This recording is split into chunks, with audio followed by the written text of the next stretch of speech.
Hi, I am MS Hussain with your lecture on tenses। तो हमारे channel को देखने और सुनने वाले जो नाज़रीन हैं उनको बताते चलें कि बुनियादी तौर पर जो है टेंस होता क्या है। टेंस एक ऐसा लफ्ज़ जिसको सुनकर जो है हर स्टूडेंट एक बार टेंस हो जाता है, लेकिन इसमें ऐसी कोई रॉकेट साइंस नहीं है, बिल्कुल इजी सा काम है। और आज मैं आपको जिस तरीके से बताऊंगा वो सेंटेंस हम आम तौर पर बहुत फ़ख्र के साथ इस्तेमाल भी करते हैं कि ये तो मेरे बाएं हाथ का खेल है, और आज आपको हम बाएं हाथ का खेल ही समझाएंगे। बाएं हाथ का खेल किस तरह से? सबसे पहले तो समझते हैं कि टेंस क्या होता है। टेंस जब से ये कायनात वजूद में आई है और जब तक ये कायनात वजूद में रहेगी, इसके दरमियान जितना भी वक्त गुज़रता है या गुज़रेगा या गुज़र चुका है, उसको टेंस का नाम दिया जाता है। टेंस या ज़माना। टेंस आप गौर से मेरे बाएं हाथ की तरफ देखें। मेरे बाएं हाथ में अंगूठे के अलावा, थंब के अलावा 4 फिंगर्स, 4 उंगलियां हैं। इनमें से टेंस या ज़माने की जो बुनियादी हालतें हैं वो 3 हालतें हैं। कौन कौन सी? आप मेरी एक फिंगर पर नोट करें। इसके आपको 3 पार्ट्स नज़र आ रहे हैं। इसको आप आसानी से समझने के लिए जो है टेंस की जो बुनियादी हालतें हैं, प्रेजेंट, पास्ट और फ्यूचर को याद रखें। क्या बताया मैंने? प्रेजेंट, पास्ट और फ्यूचर। अब ये जो हर ज़माना है इसके आगे 4 मज़ीद हालतें हैं। कौन कौन सी? इसके लिए 3 लफ्ज़ आपको पहले याद रखने की ज़रूरत है। कौन कौन से? प्रेजेंट, पास्ट और फ्यूचर। ये 3 लफ्ज़ हो गए और 4 लफ्ज़ आप मज़ीद सीख लें। वो कौन कौन से हैं? इंडेफिनेट, कंटिन्यूस, परफेक्ट और परफेक्ट कंटिन्यूस। कौन कौन से 4 अल्फाज मैंने आपको बताए? इंडेफिनेट, कंटिन्यूस, परफेक्ट और परफेक्ट कंटिन्यूस। अब एक फिंगर पर मैंने आपको प्रेजेंट, पास्ट और फ्यूचर बताया। अब हर एक की हैं 4 हालतें और हमारे बाएं हाथ में 4 उंगलियां हैं। इसको आप किस तरह से आसानी से याद कर सकते हैं? पहला मैंने लिया था प्रेजेंट, दूसरा लिया पास्ट और तीसरा लिया फ्यूचर। प्रेजेंट की आगे इकसाम के बारे में या हालतों के बारे में मैंने आपको बताया कि क्या होती हैं। इंडेफिनेट, कंटिन्यूस, परफेक्ट और परफेक्ट कंटिन्यूस। इनको याद करने के लिए सबसे पहले ये देखें, प्रेजेंट इंडेफिनेट टेंस। क्या बताया? Present indefinite tense, present continuous tense, present perfect tense, present perfect continuous tense. बुनियादी तौर पर ये 7 अल्फाज ही हैं जो बार बार दोहराए जाएंगे।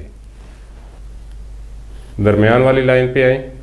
Past, past indefinite tense, past continuous tense, past perfect tense और पास्ट परफेक्ट कंटिन्यूस टेंस। सबसे नीचे आ जाएं फिंगर के। Future indefinite tense, future continuous tense, future perfect tense और फ्यूचर परफेक्ट कंटिन्यूस टेंस। अगर आप 7 अल्फाज को याद करते हैं तो आपको टेंसेस के नाम बड़ी आसानी से याद हो जाएंगे, और जब भी आप इनका काउंट करना शुरू करें तो आप अपनी फिंगर्स को सामने रख लें। 4 फिंगर्स आपको नज़र आ रही होंगी। पहले मैंने आपको बताया कि प्रेजेंट, पास्ट, फ्यूचर। जब इससे आगे चलते हैं, इनकी 4 हालतें हैं, तो आप इधर से शुरू करें। Present indefinite tense, present continuous tense, present perfect tense, present perfect continuous tense. इसके बाद दरमियान वाली लाइन जो है ये 4 स्टेप्स पर जो है पास्ट टेंस बताएगी। कौन कौन से? Past indefinite tense, past continuous tense, past perfect tense और past perfect continuous tense. Third और लास्ट स्टेप पे आए। ये है future, future indefinite tense, future continuous tense, future perfect tense और फ्यूचर परफेक्ट कंटिन्यूस टेंस। तो क्यों बन गया ना ये हमारा बायां हाथ का खेल। इसमें आपको उम्मीद है कि बहुत आसानी रहेगी याद करने में, और जब भी आप इसके हालतों को या इसका कोई भी सेंटेंस बनाना चाहेंगे तो इसमें मैं आगे आपको बताऊंगा किस तरह बड़ी आसानी से जो है इन फिंगर स्टेप्स पर ही टेंसेस का इस्तेमाल, टेंसेस को एक लैंग्वेज यानी उर्दू से या किसी भी दूसरी लैंग्वेज से जब इंग्लिश में लाना चाहेंगे तो कितनी आसानी से आप इनको समझ सकेंगे और आपको कितनी आसानी से याद रहेगा। तो आज का जो अभी तक मैंने आपको टॉपिक बताया है वो है सिर्फ 7 अल्फाज का मजमूआ। वो 7 अल्फाज एक मरतबा फिर दोहरा लें। कौन कौन से? प्रेजेंट, पास्ट और फ्यूचर। ये आपकी एक फिंगर के 3 स्टेप्स हैं और आपके बाएं हाथ में है टोटल 4 फिंगर्स थंब के अलावा। एक मरतबा फिर दोहरा लेते हैं। प्रेजेंट इंडेफिनिट टेंस, ये प्रेजेंट की लाइन है पूरी। Present indefinite tense, present continuous tense, present perfect tense, present perfect continuous tense. दूसरी लाइन पास्ट के लिए है। Past indefinite tense, past continuous tense, past perfect tense, past perfect continuous tense. इसी तरह से थर्ड स्टेप फ्यूचर का है। Future indefinite tense, future continuous tense, future perfect tense और फ्यूचर परफेक्ट कंटिन्यूस टेंस। उम्मीद है आपको ये चीज़ तो बड़ी आसानी से समझ आ गई होगी और आपने अपने फिंगर्स को ही सामने रखना है।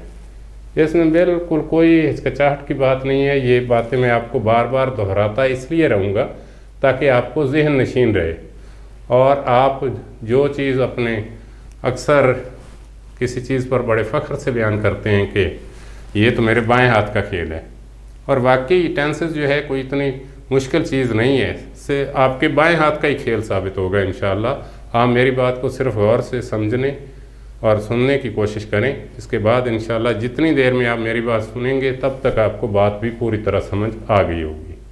तो लिहाजा एक मरतबा फिर जाते जाते जो है मैं आपको टेंसेस के नाम दोहराने के लिए जो है इसकी वजाहत एक मरतबा फिर कर देता हूँ, क्योंकि इसके बाद जो है हम इन टेंसेस के बारे में पढ़ना शुरू करेंगे अपने अगले लेक्चर से। लिहाजा एक मरतबा फिर इनको दोहरा लें। आपकी पहली फिंगर, एक ही फिंगर में तीनों टेंसेस आ रहे हैं, प्रेजेंट, पास्ट, फ्यूचर। 3 लफ्ज़ याद रखने की ज़रूरत है आपको, प्रेजेंट, पास्ट और फ्यूचर। अब हर टेंस की 4-4 हालतें हैं और आपके हाथ में 4 उंगलियां मौजूद हैं। ये आप किसी दूसरे की उंगलियों से नहीं, अपनी उंगलियों से ही सीखेंगे। आपके अपने हाथ में जो है पूरे के पूरे टेंसेस आपके बाएं हाथ में थमा दिए गए हैं। कैसे? Present, past, future. Present indefinite tense, आपको एक लफ्ज़ याद रखने की ज़रूरत है और वो है इनडेफिनिट। वो आपके इस फिंगर के ऊपर वाले हिस्से में आ रहा है। दूसरा है कंटिन्यूस, सिर्फ एक लफ्ज़ याद रखें, present continuous tense.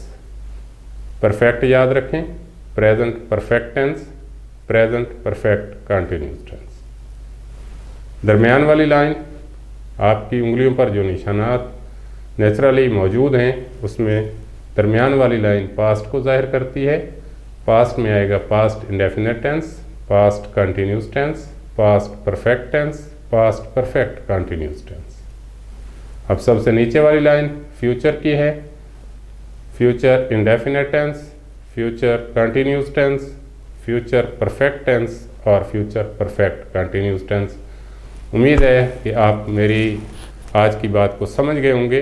Next topic से मैं आपको बताना शुरू करूँगा कि किस तरह से आप एक एक टेंस को सिर्फ इन्हीं उंगलियों पर ही जो है बड़ी आसानी से, ना सिर्फ एक ज़बान से दूसरी ज़बान में ट्रांसलेशन, बल्कि इनके जो दीगर ग्रामेटिकल वर्क्स हैं उसको भी बड़ी आसानी से समझ सकेंगे और इन पर अमल करके आप बड़ी आसानी से इंग्लिश पर अबूर हासिल कर सकते हैं।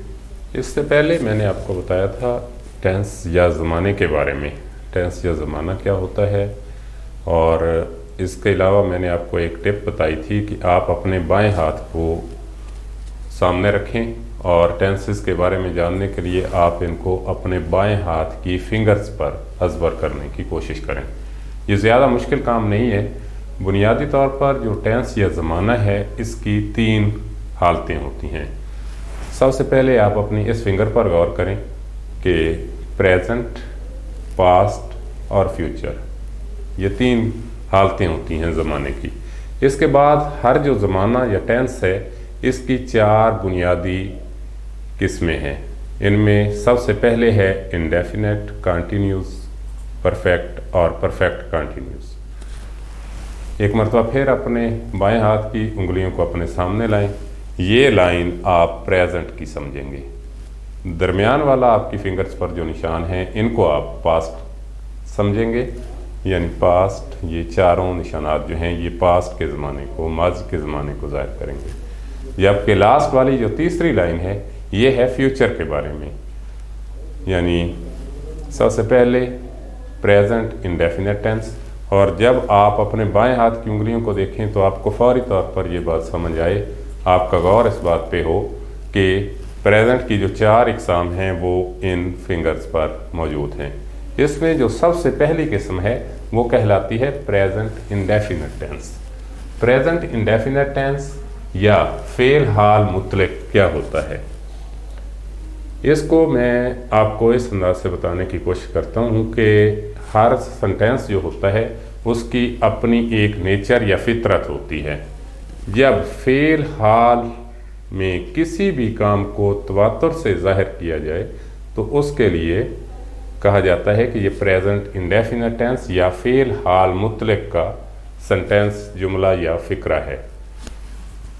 नेचर या फितरत, जब फेल हाल में किसी काम को तवातुर के साथ होने को ज़ाहिर किया जाए उसको फेल हाल मुतलक या प्रेजेंट इंडेफिनेट टेंस कहते हैं। उर्दू में पहचान क्या होगी? उर्दू में पहचान उर्दू फ़िक्रों के आखिर पे ता है, ती है, ते हैं, ता हूँ, ती हैं वगैरह आता है। जब भी किसी उर्दू फ़िक्रे के आखिर पे ये अल्फाज आए तो आपको बात समझ आनी चाहिए कि ये प्रेजेंट इंडेफिनेट टेंस का फ़िक्रा है। उर्दू में पहचान के बाद चलते हैं कि इसकी इंग्लिश फ़िक्रा अगर आपके सामने आता है तो उसमें इसकी पहचान क्या होगी। अंग्रेज़ी फ़िक्रों में सबसे पहले सब्जेक्ट आता है, सब्जेक्ट के बाद वर्ब की पहली फार्म का इस्तेमाल किया जाता है। वर्ब की कौन सी फार्म इस्तेमाल होगी? वर्ब की पहली फार्म इस्तेमाल होगी। उसके बाद ऑब्जेक्ट आएगा और ऑब्जेक्ट के बाद सेंटेंस का बाकी हिस्सा आएगा। इसमें जो वर्ब की पहली फार्म है इसके साथ समटाइम्स एस या ईएस का इजाफा भी किया जाता है। अब इस बात को समझना बहुत ज़रूरी है कि एस या ईएस का इस्तेमाल कब किया जाएगा। एस या ईएस का इस्तेमाल जब सब्जेक्ट के तौर पर ही, शी, इट या कोई नाम या सिंगल सब्जेक्ट इस्तेमाल होगा तो उसके साथ एस या ईएस का इजाफा किया जाएगा।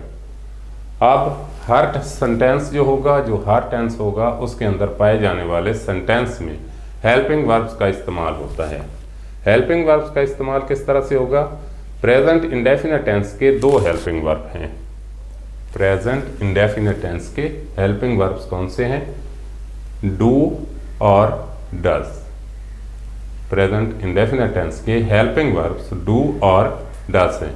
डू और डज का इस्तेमाल किस तरह से किया जाएगा? जिस तरह से पहले आपको बताया कि वर्ब की पहली फार्म के साथ समटाइम्स बाज़ औक़ात एस या ईएस का इजाफा किया जाता है।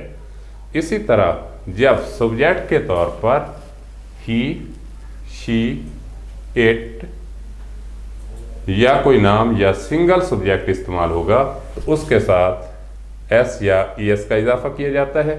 इसी तरह जिन सब्जेक्ट के साथ वर्ब की पहली फार्म में एस या ईएस का इजाफा होता है उनमें हेल्पिंग वर्ब डज इस्तेमाल होगा, जबकि डू का इस्तेमाल उन सब्जेक्ट्स के साथ होगा जिनमें हम वर्ब की पहली फार्म के साथ एस या ईएस का इजाफा नहीं करते।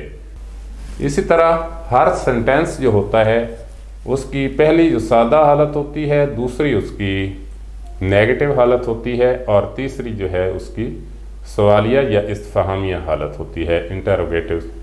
आप देखना ये है कि जब आप सेंटेंस बनाना चाहते हैं तो कैसे आपको मालूम होगा कि इसमें जो है किस तरह से हमने हेल्पिंग वर्ब का इस्तेमाल करना है। प्रेजेंट इंडेफिनिट टेंस के सादा जुमलों में हेल्पिंग वर्ब का इस्तेमाल नहीं होता, लेकिन जब किसी फिक्रे को हमने नेगेटिव बनाना हो तो ऐसी हालत में जो है हेल्पिंग वर्ब के तौर पर डू या डज का इस्तेमाल होता है, और डू या डज के बाद जो है नॉट का वर्ड यूज़ किया जाता है, यानी वो उसमें किसी काम के होने के नेगेटिव असरात को जाहिर करता है। इसी तरह से जब हम कोई इस्तिफाम करना चाहते हैं, कोई बात पूछना चाहते हैं, या हमारे जुमले की नेचर या फितरत ऐसी हो कि उसमें हम कोई सवाल कर रहे हैं, मसलन आपसे पूछा जाता है कि क्या ये एक किताब है, तो उसमें आपको पता चल गया कि आपसे कोई बात पूछी जा रही है, तो ऐसी हालत में जो है फिक्रे को इंटरोगेटिव सेंटेंस कहा जाता है। तो प्रेजेंट इंडेफिनिट टेंस के बारे में अभी आपको बताया, एक मरतबा फिर इस पर थोड़ी तवज्जो के साथ दोहरा लें कि प्रेजेंट इंडेफिनिट टेंस की नेचर या फितरत क्या होती है। इसमें फ़ेल हाल मौजूद में, फ़ेल हाल में जो है किसी सेंटेंस के तवत्तर के साथ होने को जाहिर किया जाता है। उर्दू में पहचान क्या होती है? उर्दू फ़िक्रों के आखिर में ता है, ती है, ते हैं, ता हूँ या ती हैं वगैरह आता है। अंग्रेज़ी में पहचान क्या होगी? सब्जेक्ट के साथ वर्ब की पहली फॉर्म का इस्तेमाल होगा। समटाइम्स वर्ब की पहली फॉर्म के साथ एस या ईएस का इजाफा होता है, जो कि पहले आपको बताया कि किस हालत में जो है एस या ईएस का इजाफा होगा। जबकि हेल्पिंग वर्ब के तौर पर इस सेंटेंस में डू या डज का इस्तेमाल किया जाता है। डू या डज के इस्तेमाल के बारे में भी पहले मैंने आपको बताया कि कब डू का इस्तेमाल होगा और कब किसी सेंटेंस में डज का इस्तेमाल होगा। अब हम प्रेजेंट इंडेफिनिट टेंस जो है इसके अंदर पाए जाने वाले सेंटेंसेस की थोड़ी सी मशक करते हैं। मैं आपके सामने एक सेंटेंस लिखता हूँ, वो एक किताब पढ़ता है। सबसे पहले तो आपने इसकी उर्दू में पहचान देखनी है।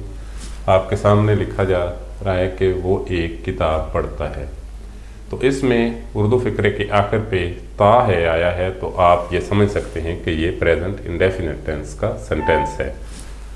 अब इसकी बनावट किस तरह से होगी? सबसे पहले इस सेंटेंस में हम लेंगे सब्जेक्ट को। सब्जेक्ट इस सेंटेंस के अंदर क्या है? वो की इंग्लिश आप जानते हैं कि ही। इसके बाद जो है वर्ब आएगा। वर्ब कौन सा इस्तेमाल हो रहा है? वर्ब आ रहा है पढ़ता है, रीड, क्योंकि सब्जेक्ट ही है और मैंने आपको बताया कि चंद एक सब्जेक्ट जिनमें ही, शी, इट या कोई नाम वगैरह जब सिंगुलर फॉर्म में आएगा तो उसके साथ जो है वर्ब की पहली फॉर्म के साथ एस या ईएस का इजाफा किया जाता है। लिहाजा सब्जेक्ट ही प्लस पढ़ता है रीड, रीड के साथ क्योंकि सब्जेक्ट ही है तो रीड के साथ एस का इजाफा होगा और ये बनेगा ही रीड्स। अब ऑब्जेक्ट इसमें क्या है? एक किताब, a book, plus subject plus verb plus object. तो आप जब उर्दू से अंग्रेज़ी में फ़िक्रा बनाएंगे तो आप इसको बहुत आसानी से बना सकते हैं कि ही रीड्स ए बुक। ये एक सादा सेंटेंस है, लेकिन अगर हम इसी सेंटेंस को जो है नेगेटिव फॉर्म में लाना चाहें तो सबसे पहले सब्जेक्ट प्लस हेल्पिंग वर्ब। अब प्रेजेंट इंडेफिनिट टेंस के हेल्पिंग वर्ब कौन से हैं? डू और डज। ही, शी, इट या कोई सिंगुलर सब्जेक्ट होगा तो उसके साथ जो है हेल्पिंग वर्ब डज का इस्तेमाल होगा। ही डज प्लस क्या आएगा? क्योंकि नेगेटिव फॉर्म है तो ये आएगा ही डज नॉट। अब उसके बाद असल वर्ब जो पढ़ता है, पढ़ना, read, he does not read, और ऑब्जेक्ट इस सेंटेंस के अंदर है a book.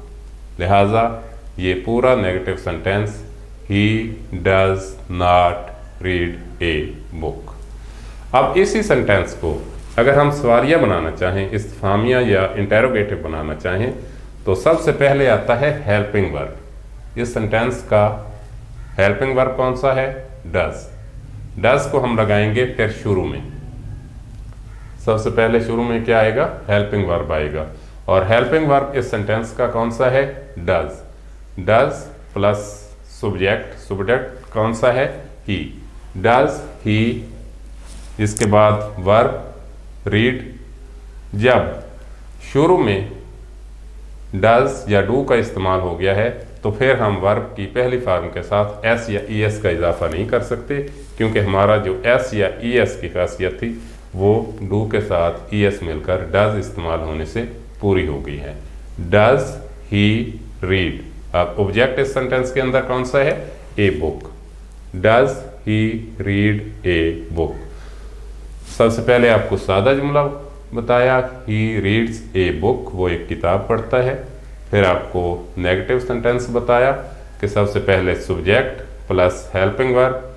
Helping verb do या डज में से आप लेंगे। डू का इस्तेमाल जिन सब्जेक्ट के साथ होता है वो भी आपको बताया, फिर जिनके साथ डज का इस्तेमाल होता है वो भी आपको बताया।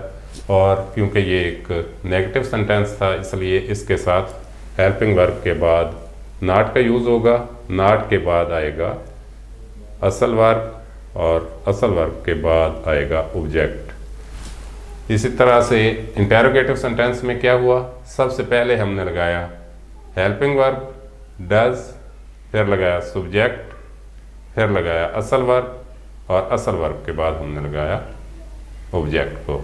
और ये बात भी याद रखनी है कि जब किसी सेंटेंस के अंदर कोई बात पूछी जाए या सवाल किया जाता है तो उसमें सेंटेंस के लास्ट पर साइन ऑफ इंटेरोगेशन ज़रूर आता है, ताकि जो इस जुमले की वजाहत करता है कि इसमें कोई बात पूछी गई है। इसी तरह से दूसरा सेंटेंस लेते हैं, मैं एक ख़त लिखता हूँ।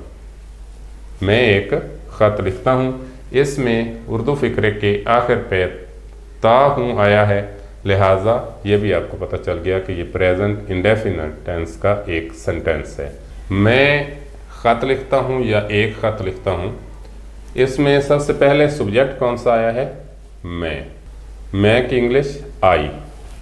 आई plus verb I right.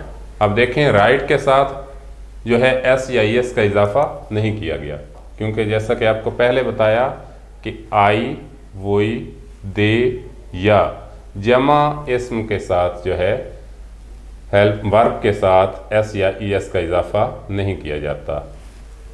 Subject I plus verb write, एक खत a letter, I write a letter. मैं एक खत लिखता हूँ।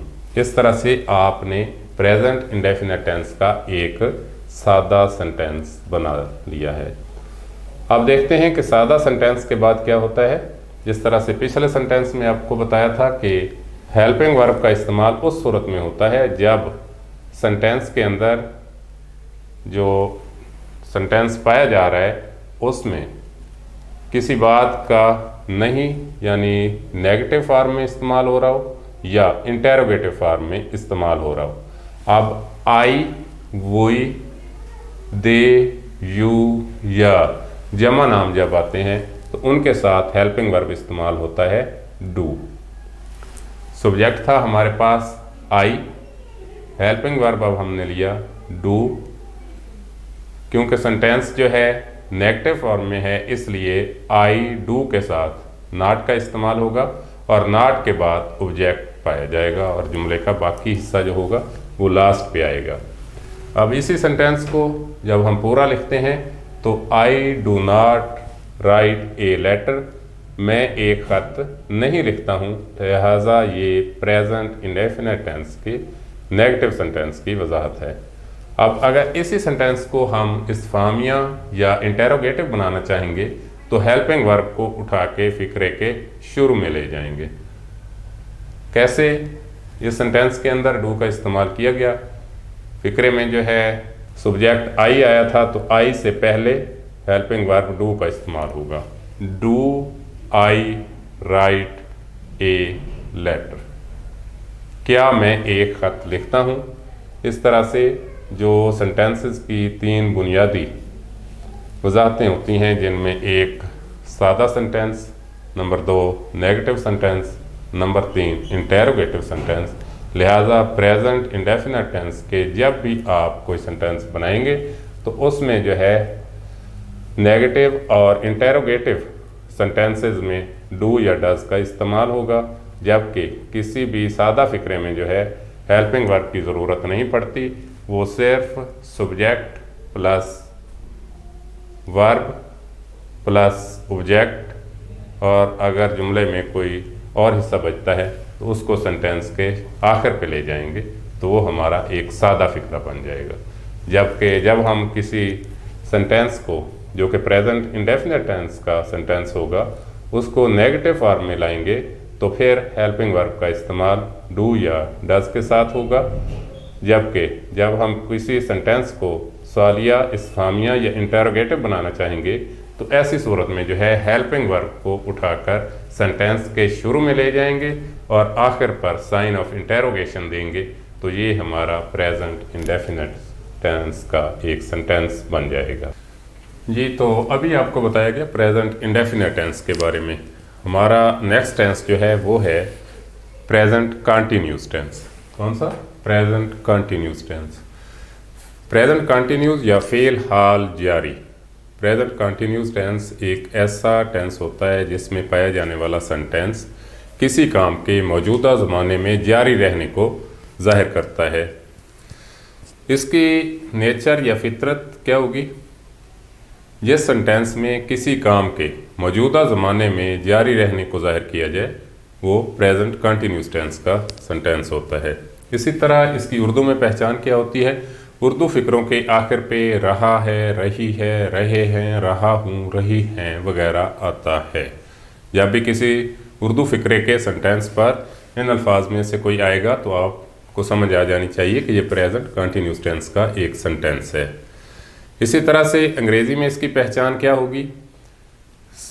जब भी किसी सेंटेंस में हेल्पिंग वर्ब्स इज़, एम या आर का इस्तेमाल हो रहा हो और इसमें वर्ब की पहली फॉर्म के साथ आईएनजी का इजाफा किया गया हो, तो आपको समझ लेना चाहिए कि वो सेंटेंस प्रेजेंट कंटिन्यूस टेंस का एक सेंटेंस है।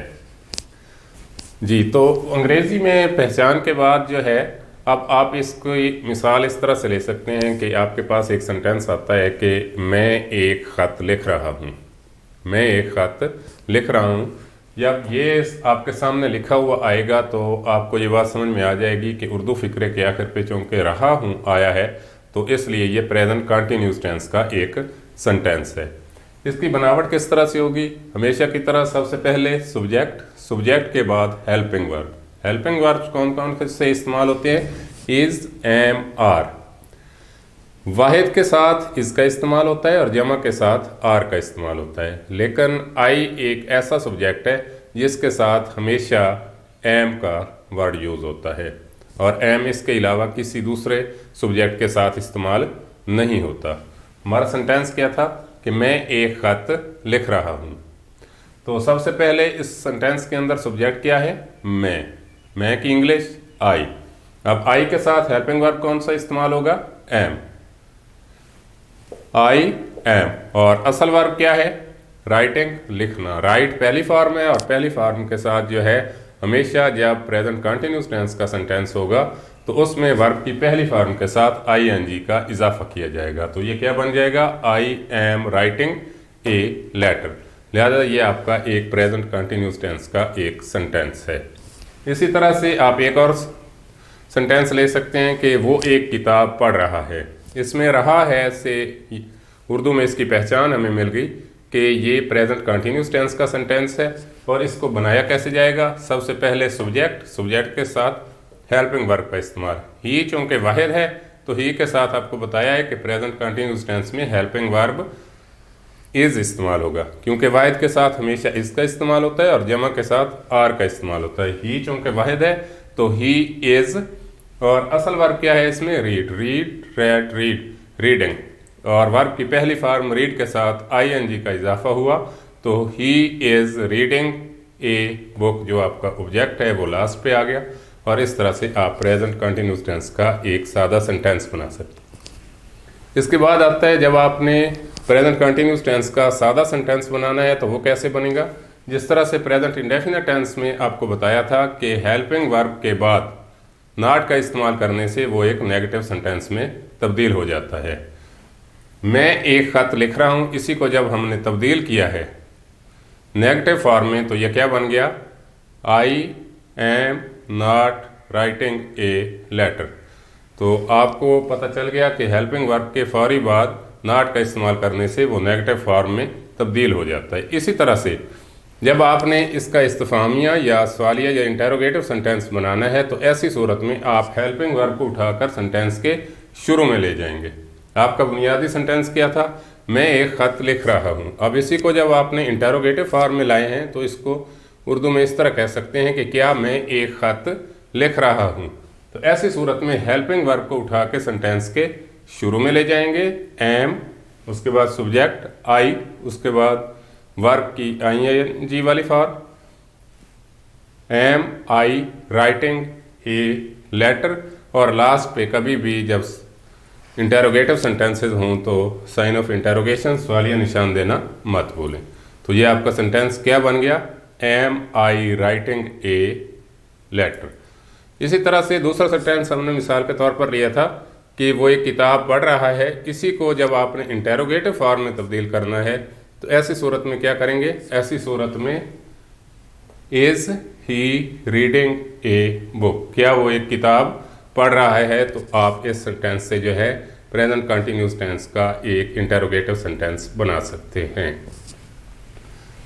जी, तो ये हो गया हमारा present continuous tense. Present continuous tense के बाद बारी आएगी प्रेजेंट परफेक्ट टेंस की। प्रेजेंट परफेक्ट टेंस क्या होता है? इसमें किसी काम के मौजूदा ज़माने में मुकम्मल होने को ज़ाहिर किया जाता है, यानी कि जो काम मुकम्मल हो चुका होगा मौजूदा दौर में उसके लिए लफ्ज़ इस्तेमाल किया जाता है प्रेजेंट परफेक्ट टेंस का। और प्रेजेंट परफेक्ट टेंस एक ऐसा टेंस होता है जिसमें किसी काम के मौजूदा दौर में मुकम्मल होने को बताया जाता है। तो इसकी नेचर या फितरत तब आप क्या लिखेंगे? इसकी नेचर या फितरत ऐसी होगी कि किसी काम के मौजूदा दौर में या मौजूदा वक्त में मुकम्मल होने को ज़ाहिर करने के लिए ये टेंस इस्तेमाल होता है। अब इसकी उर्दू में आप पहचान किस तरह से लेंगे? उर्दू में इसकी पहचान होती है कि उर्दू फ़िक्रों के आखिर पे चुका है, चुकी है, चुके हैं, चुका हूँ वगैरह आता है। जब भी उर्दू फ़िक्रे के सेंटेंस में, जब भी उर्दू फ़िक्रों के आखिर पे चुका है, चुकी है, चुके हैं, चुका हूँ वगैरह आएगा तो वो सेंटेंस जो है प्रेजेंट परफेक्ट टेंस का एक सेंटेंस होगा। मिसाल के तौर पर मैं खाना खा चुका हूँ, मैं एक ख़त लिख चुका हूँ, वो घर जा चुका है। इस तरह के जो सेंटेंसेस हैं ये प्रेजेंट परफेक्ट टेंस के सेंटेंसेस हैं। इसी तरह से जब आप अंग्रेज़ी में इसकी पहचान करना चाहेंगे तो अंग्रेज़ी में इसकी पहचान किस तरह से होती है?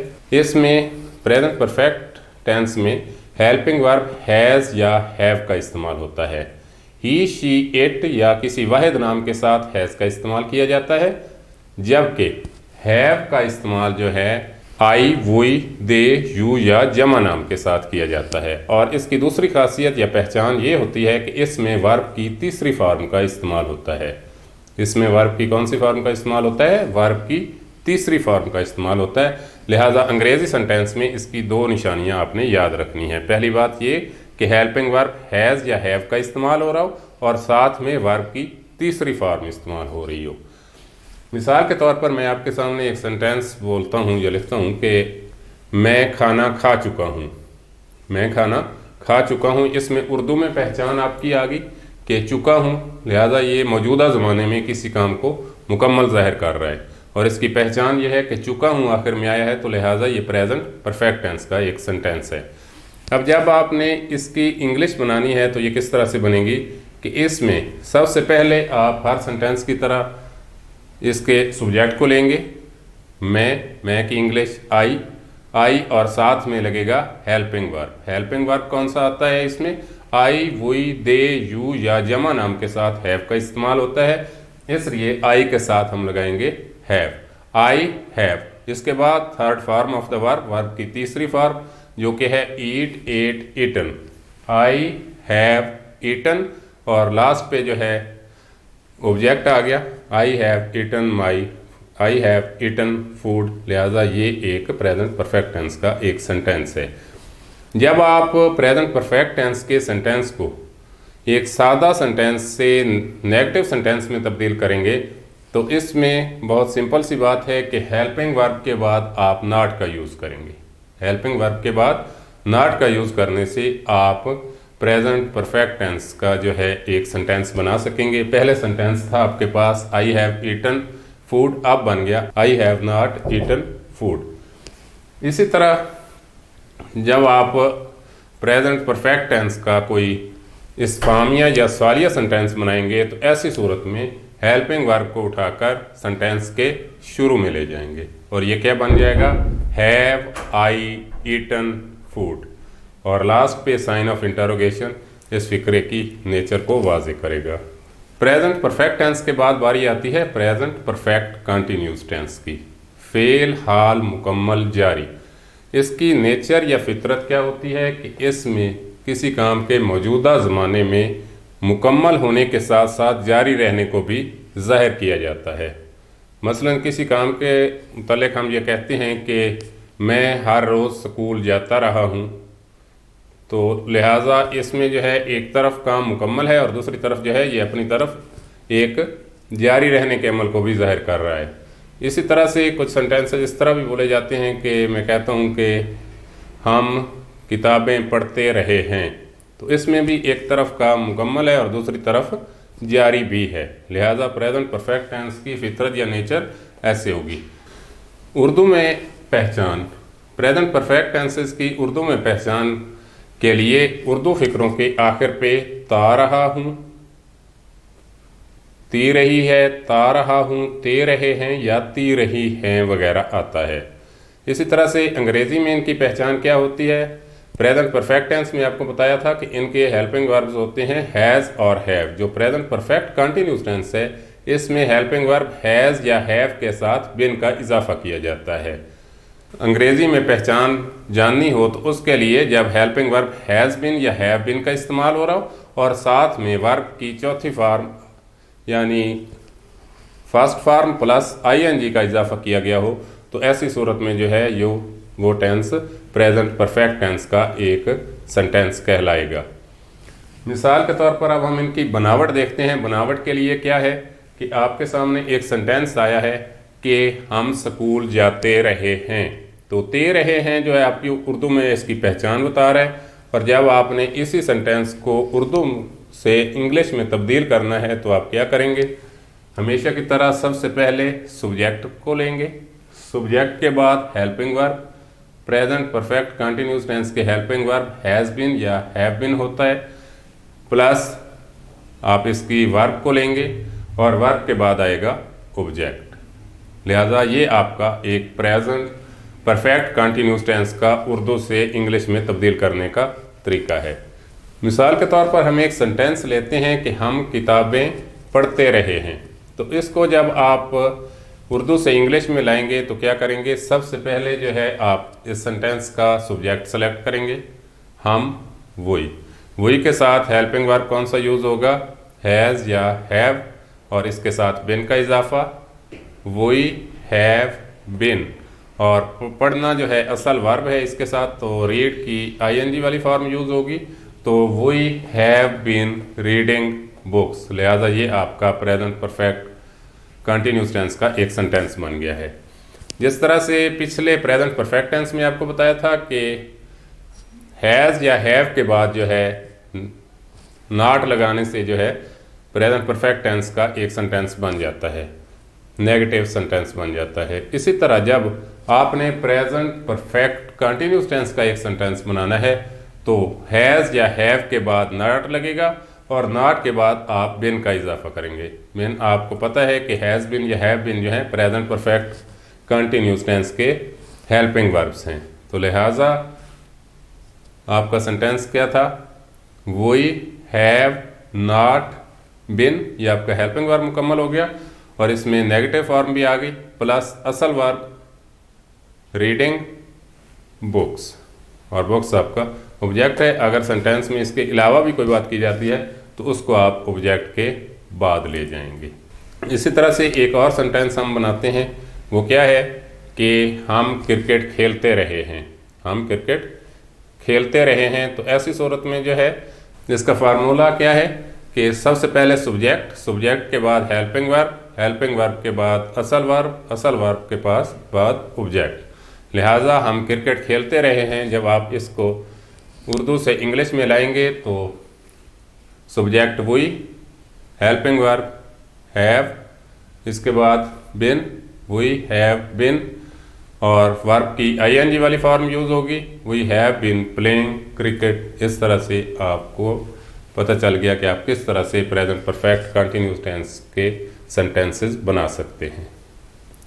इसी तरह से जो है आप प्रेजेंट परफेक्ट कंटिन्यूस टेंस के जब एक सादा सेंटेंस को नेगेटिव फॉर्म में लाएंगे तो पहले था हमारे पास we have been playing cricket, तो अब जो है हेल्पिंग वर्ब हैव के बाद नॉट को लगाया तो we have not been playing cricket, तो लिहाजा ये आपका एक नेगेटिव सेंटेंस बन गया। अगर आपने इसी सादा सेंटेंस को जो है एक सवालिया या इस्तिफामिया या इंटेरोगेटिव फॉर्म में लाना है तो ऐसी सूरत में आप हेल्पिंग वर्ब को उठाकर सेंटेंस के शुरू में ले जाएंगे और लास्ट पर जो है साइन ऑफ इंटेरोगेशन दे देंगे। बाकी सेंटेंस की तरतीब इसी तरह रहेगी और आप प्रेजेंट परफेक्ट कंटिन्यूस टेंस के सिंपल, नेगेटिव और इंटेरोगेटिव सेंटेंसेस बनाने के काबिल हो सकते हैं। हमारा आज का टॉपिक था प्रेजेंट टेंस के मतलब। प्रेजेंट टेंस में हमने क्या पढ़ा, present indefinite tense, present continuous tense, present perfect tense और प्रेजेंट परफेक्ट कंटिन्यूस टेंस। इससे अगला जो हमारा टॉपिक होगा उसमें हम पढ़ेंगे पास्ट टेंसेज और फ्यूचर टेंसेज के बारे में। तो लिहाजा इसमें से अगर किसी बात की हम आप तक सही तरह से वजाहत नहीं कर सकते या हमारी कोई बात आपको समझ नहीं आती तो आप कमेंट बॉक्स में हमसे सवाल पूछ सकते हैं। हम हर एक को कोशिश करेंगे कि फ़र्दन जो है उनके सवालात के जवाब दिए जाएँ। अगर ज़्यादा सवालात हुए तो हम इस पर एक स्पेशल वीडियो करेंगे जिसमें हर किसी के ज़हन में जो सवालात उठ रहे होंगे, जिन बातों की समझ नहीं आ रही होगी, हम उनको एक वीडियो में बयान करने की कोशिश करेंगे।